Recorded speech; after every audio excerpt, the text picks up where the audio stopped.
తలనొప్పి అనేది ఒక మోస్ట్ కామన్ ప్రాబ్లం. జీవితంలో ప్రతి ఒక్కళ్ళకి ఎప్పుడోసారి తలనొప్పి అనేది వస్తుంది. కానీ ఎలాంటి తలనొప్పులకి ట్రీట్మెంట్ తీసుకోవాలి, ఎలాంటి తలనొప్పులు వస్తే నాలాంటి డాక్టర్స్ని సంప్రదించాలి. హాయ్, నా పేరు డాక్టర్ రవీష్. నేను ఒక న్యూరో సర్జన్. అలాగే brain, spine and health tips గురించి సింప్లిఫైడ్గా వీడియోస్ తయారు చేస్తాను.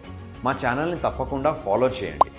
తలనొప్పి అనేది మీకు ఎప్పుడైనా కంటి చూపుతో మార్పులతో పాటు, వాంతులతో పాటు వచ్చినా కానీ, తలనొప్పితో పాటు కాలు చెయ్యి వీక్ అనిపించి లేదా మాట తడబడతా అయినా కానీ, తలనొప్పి అనేది ఏదైనా తలకి గాయం తగిలినా కానీ, మీకు 50 ఏళ్ల వరకు వయసుండి మీరు ఎప్పుడు ఇలాంటి తలనొప్పులతో బాధపడకుండా ఈ మధ్యకాలంలో ఇలాంటి తలనొప్పులతో బాధపడతా మొదలైనా కానీ, లేదా ఈ తలనొప్పి అనేది మీకు sudden worst headache of your life, అంటే మీకు ఇలాంటి సివియర్ తలనొప్పి అనేది జీవితంలో ఎప్పుడు రాకుండా ఇప్పుడు సడన్గా వచ్చినా కానీ మీరు తప్పకుండా ఒక డాక్టర్ని సంప్రదించాలి.